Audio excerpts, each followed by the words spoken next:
It's awesome to have you because it seems like you mastered all three. And you have lots of experience. So what would you say to those people who try to just only master one of the items? I tried that.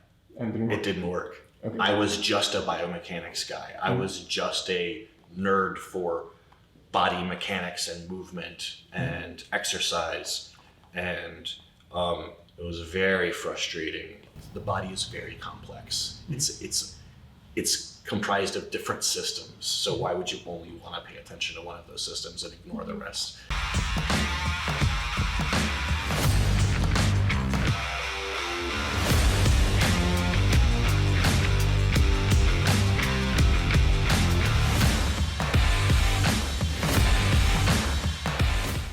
Welcome to another amazing episode of the FitBiz Journey podcast. Today we are back in downtown St. Petersburg with an amazing guest who is known as the Barbarian Scholar, and his name is Adam, sitting across the street from me, sitting across the seat from me.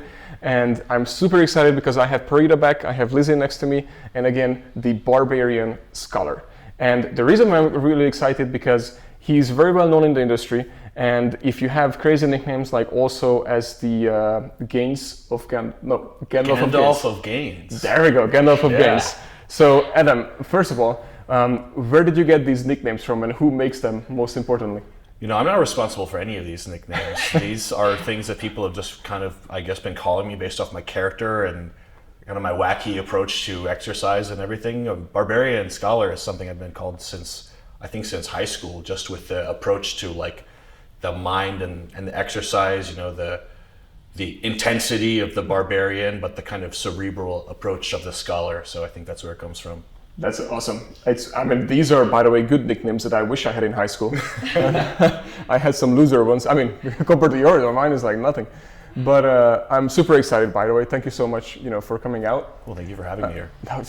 Of course. And I just wanted to get into it because I think, guys, it's going to be a really, really good episode, especially for all personal trainers and all gym owners, because he's an expert. I can call him an expert because he is one, and he truly loves what he does. And I think every once in a while, we just really need to think about why we are doing this and how we can move on, as in like improve ourselves each day and how we can improve our clients, and to really just have the science and the exercise behind us, which you're doing pretty well.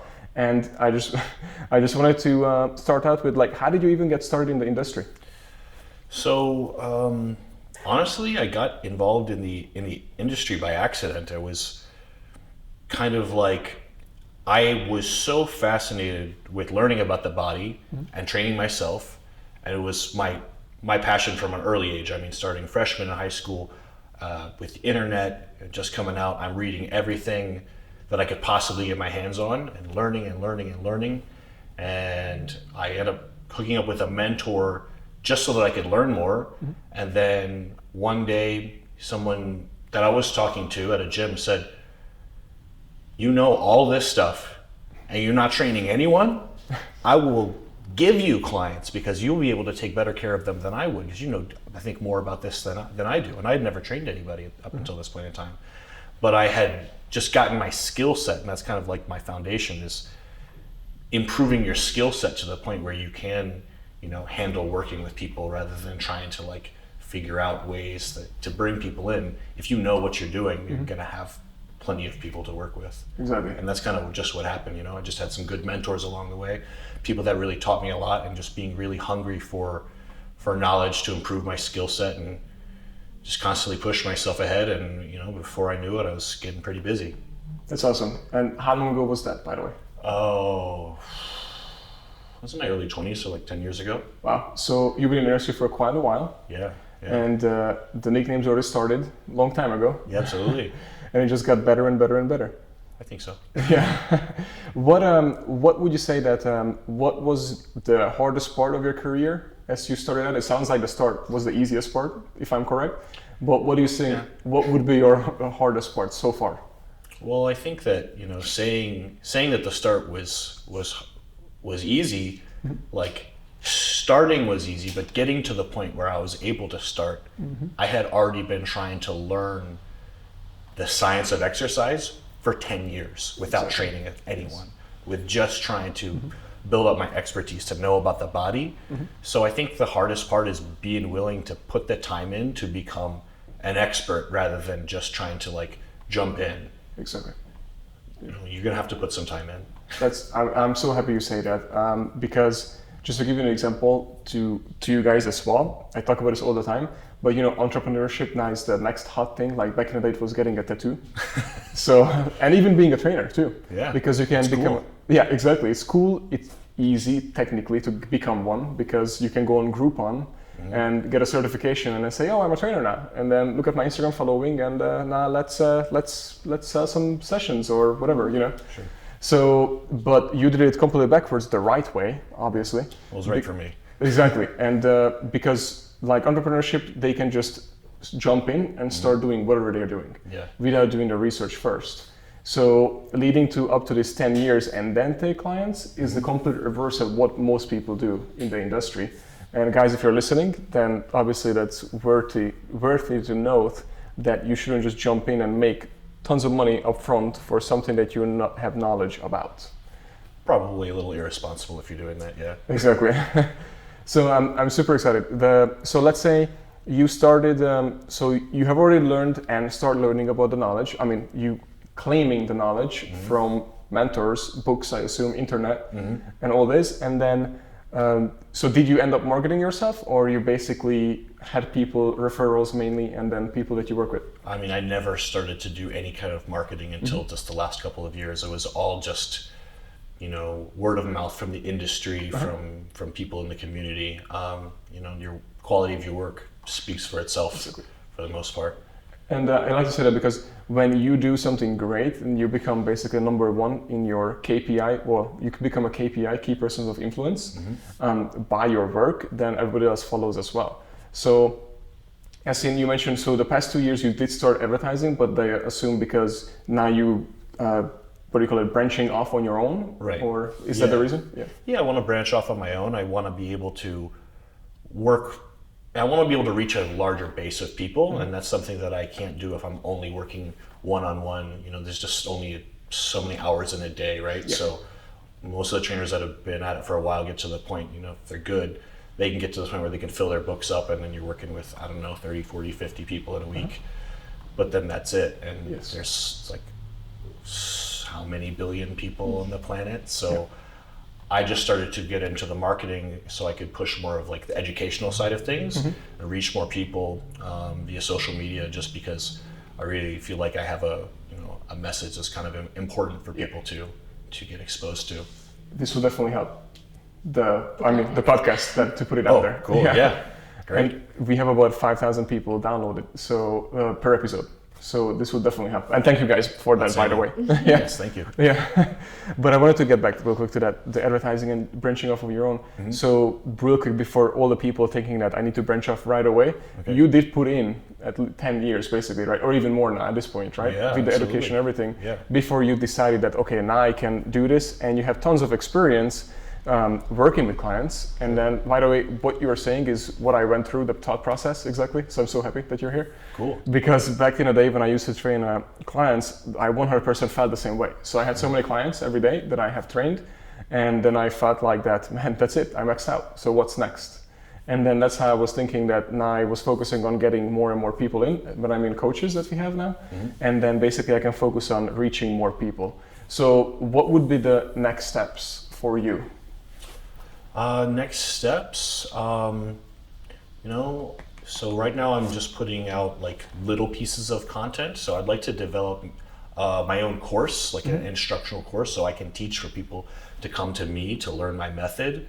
I've been working on like a book for a long time, but it's gonna be several of these books. That's awesome. Encyclopedia. Yeah, encyclopedia, exactly. Yeah, encyclopedia of biomechanics and physiology, and kind of just all of my approach distilled down to a single resource. And that's the main thing, like just getting anyone that's interested access in a condensed form rather than have to kind of go through like post by post, which is what someone would have to do right now. Yeah, that's so awesome. When you say the educational side, are you referring to helping other personal trainers or other people that want to coach clients, or directly people who want to improve their bodies? So both. Like I've always taught to regular people in the seminars that I've done in the past. It's been slightly more skewed to like the average Joe. Because not everyone wants to go see a trainer, right? But everyone wants to have access to what they might get out of seeing a high level coach. And even if you're not training anyone, you need to be able to refine your approach to get results out of your own training. Like we all train, we want to be able to get something out of that. So you may need some more knowledge to get to the next level with what you're trying to do with your body and your physique and your health.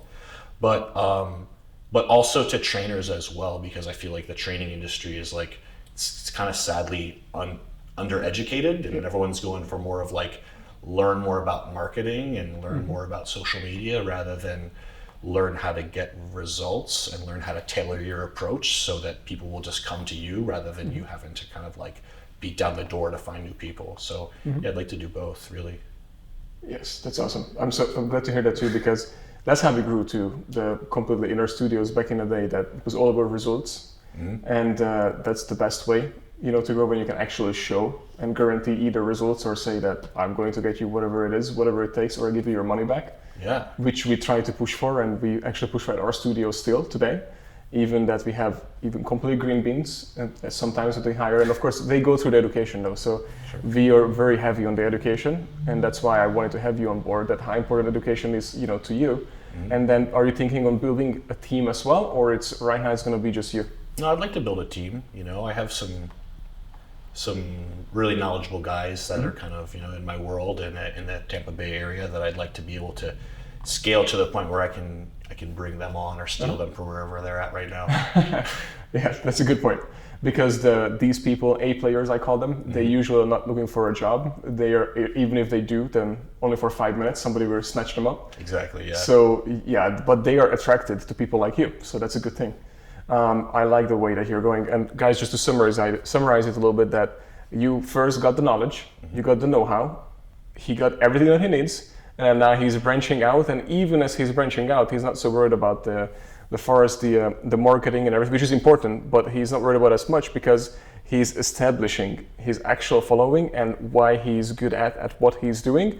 So the people, when they look for basically what you're selling, they will already know that, oh, I just need to go to Gandalf, long story short, yeah. or the Barbarian Scholar, and then they will know you by these nicknames, because I guarantee you that when somebody hears that nickname, they will recognize that way better than just a name. Yeah, there's a lot of Adams out there, so exactly. There's only 2 Gandalfs. There's me and the Lord of the Rings guy. Yes, exactly. Good point. Yeah. So the book, do you have a deadline on that, or are you thinking publishing it anytime soon? That's probably not going to be out until maybe the end of next year, just because I have so many other projects that I'm working on right now. I'm preparing for a bodybuilding show, I'm preparing like 1 million athletes, and I'm just super busy. So it's just something that I'm kind of working on, churning out the content slowly, and it's got to be perfect before I put it out. The number one rule that I used to do when I wrote my book or when I put out content is there's 2 options. One is you either put out the actual content that will be in the book in the future, so that way you have it going out monthly, weekly, whatever your schedule is. Right, a little bit at a time. Exactly, or you already have the book and you cut it out from the book each time.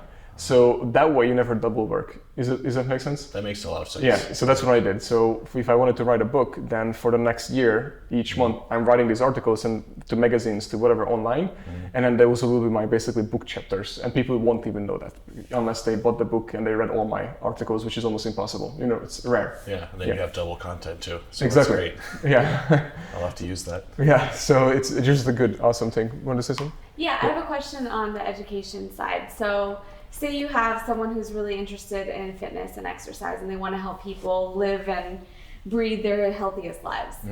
What would be your advice to them, whether they're a certified trainer yet or not, on how to really get started on building their education? Because even our team, we have people that have college degrees in exercise physiology, all this stuff, and then you have people who go on and do maybe a 2-day course. There's just so many options, and I know you mentioned what's out there isn't necessarily the best.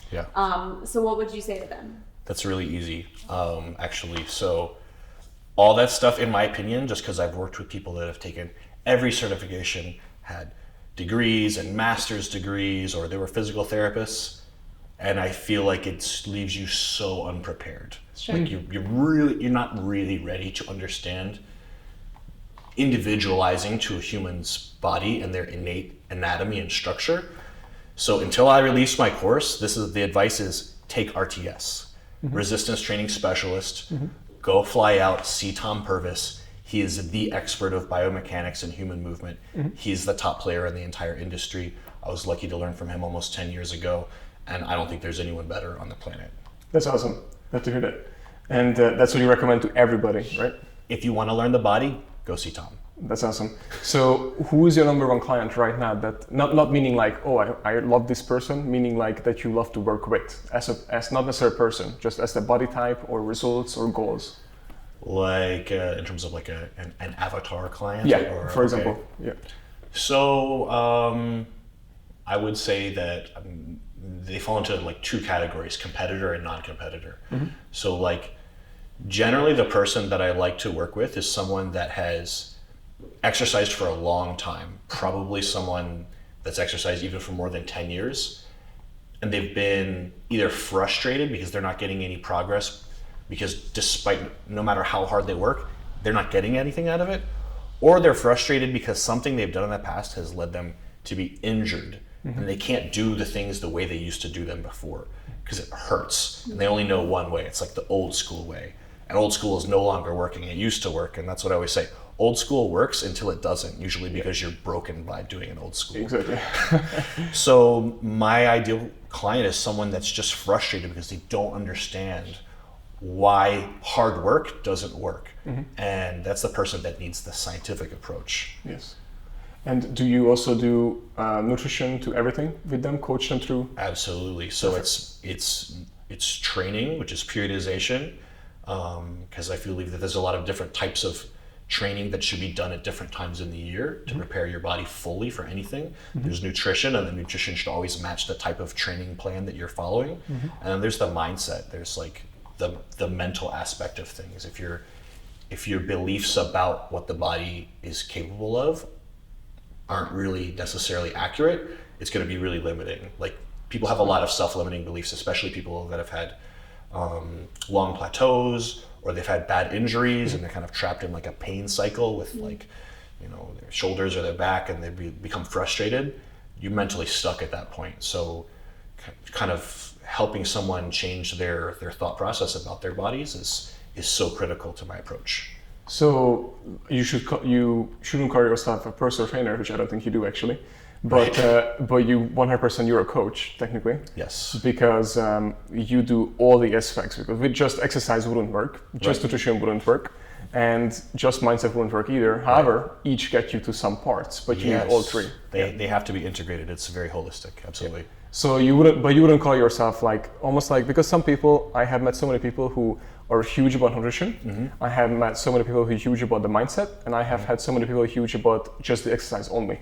And the problem is they don't put all three together. They just say this is the most important thing, like exercise or nutrition or mindset. Yeah. And then I'm not even kidding. And then their information, what they say is that they don't want to be a generalist. They say they only want to be the best at exercise or at nutrition or at whatever. So it's awesome to have you, because it seems like you mastered all three. So and you have lots of experience. So what would you say to those people who try to just only master one of the items? I tried that. And it didn't work. Okay. I was just a biomechanics guy. I was just a nerd for body mechanics and movement and exercise. And it was very frustrating, because it's just, without the integration, without the synergy of all three, you really just super limiting how much you can get out of it. And even with nutrition and exercise, your beliefs are so powerful, right? So you have to have the mindset integrated to be able to get everything out of your body. It's just so important. So if your belief is that you don't want to be a generalist, I mean, why wouldn't you want to get everything you can out of your body? Like, the body is very complex. It's comprised of different systems. So why would you only want to pay attention to one of those systems and ignore the rest? You're going to get frustrated eventually, like I did. Got it. No, I know many people who are, so that's why it's perfect. Hope you guys listening, because that's number one. Yeah, so back to you talking about two different types of clients, right? The one who competes and the one who doesn't compete. Right. So safe to say the majority of the population is on the non-competing side, right? Most of them, right. Yeah, and a lot of them don't understand how much work it actually takes to make change happen in the body. Yeah. They underestimate what it really requires. Right. But I would say so many people are busy juggling a lot of things between family and jobs and whether they have kids or whatever the case is. But if they are wanting to do more for their bodies, how do you work with those people who have such limiting things in their life that it's almost like, how can I help this person if they generally don't understand how much it's going to take?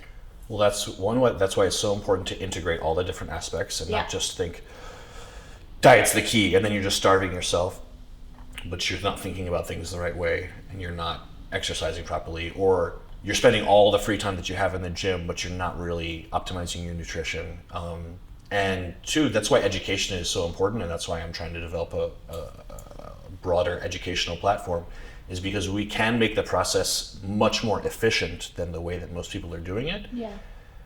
Because most people have a cookie cutter approach. And when you have a cookie cutter approach, it's going to take a lot more work and it's going to take a lot more time than really necessary. I mean, it's still going to take time, it's still going to take a lot of work. But if you can totally tailor your approach to the individual, like even if I was to work with the two of you, I would do something probably radically different. Sure.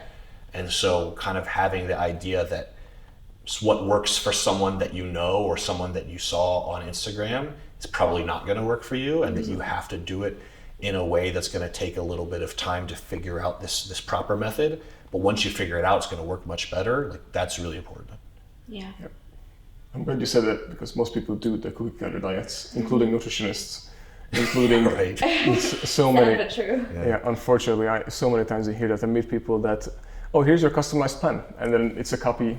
Copy paper. Yeah. And they give it out to 20 other people the same day. It's the same customized plan I gave to the person before you. Exactly. I cannot believe that, unfortunately. And it's so crazy that nobody's actually really watching it. Like, if anything, FDA should watch that instead of the crazy medical devices. Yeah. Because this kills more people, unfortunately, in the long run than, anything else. It can be really detrimental to your health to be doing something that is really not aligned for your body, for your health and your hormones as an individual. Like, if it's not supported by your body, then your body's going to reject it.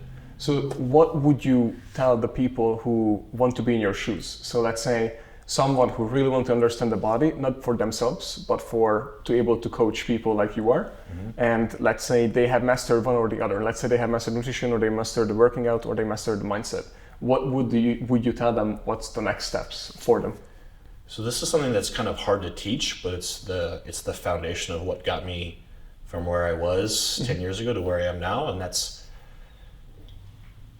if you really care about people enough to want to help them, you will find the way to be able to figure it out. So the key is having the passion to want to make people better is what will get you to the next level. Because if you're really passionate about it, you're going to figure out where it is that you're kind of, what it is that you're missing, because you're missing something. And find experts and don't be afraid of them, and slide right in those DMs and say, how can I help you? I want to learn from you. What can I do for you for free? And people are passionate like you, honestly. If you're into this stuff and they're into this stuff, they probably will enjoy spending time around you, especially if you're helping them. So find those experts. Like I said, I had many great mentors that brought me to where I'm at today, and I couldn't have done it without them. But I had to be hungry, and I had to prove it to them that I was hungry. And I had to, I remember one of my first internships, I had to be there at 4 a.m. to start working with clients. Yeah, every day for free. 4 a.m. to 6 p.m. So unpaid. So I can say you were very passionate about it, because 4 a.m. to 6 p.m. unpaid. How long did you do that? I did that for a couple months. Couple months? Yeah, that's a lot. I mean, for 4 a.m. to 6 p.m. back to back all day? All day, back to back. Wow. Yeah. So yeah, most people probably like right now, all right, I'm out. I'm out. Not me. But I mean, the amount that's like a degree of worth of experience that I got in like a couple of months. So to me, it was so worth it. Yeah. The guy that I was working with was, I mean, he was so amazing and what I was able to pick up. So yeah, you're probably not going to find yourself in that position, but there's someone that knows something that you don't know. Exactly. And they're passionate about it. They're a nerd like I am, and they love to talk about it. So get with that person. That's awesome. And I was going to ask you something else about what you just said. So why did it take you about, let's say, a little bit over 10 years when you finally decided that, okay, I'm doing it on my own? Is it took you that long to realize that you should do it on your own, or it was just not the right time? I'm so passionate about the process, I never even really stopped to think about it. Got it. And it wasn't until people started to tell me, like, you could be doing more. I was like, I could be doing more. Oh my goodness. Yeah, so I love to work with people one-on-one. I'm really, really passionate about it. But because, like I said, I have the passion to help people, I started to realize it doesn't matter if I like to work with people one-on-one, and I still work with a lot of people one-on-one, that there's people out there that need my help because the amount of bad coaches out there in this industry is like really overwhelmingly upsetting, that I had I would say a moral responsibility to grow my following, to be able to reach more people so that people have the awareness that there is an alternative. Yes, that's awesome. No, I'm happy that you do that because you need to do that. And then we definitely, when your book is ready and your course is ready, we'll probably go with the first buyers and subscribers. Awesome. And all those because, company. as the whole company, because that's what we care about. And it's hard to find people like you. And that's what we're looking to find even for our own coaches who actually care about the people and care about improving each day. So that's why number one is our ongoing education. And we're always looking for people who not only we don't believe in the past, as in the Arnold's age, working out, old school and everything. Old school. Exactly. Yeah. So we want people just like you, and we attracted to those people as well. And that's why I wanted to have you on board because it's just really cool to find people who not only have that knowledge, but they're not happy with that, and they're hungry for more, and they keep going out there to get more and more and prove them either right or wrong. Then that sounds like basically you.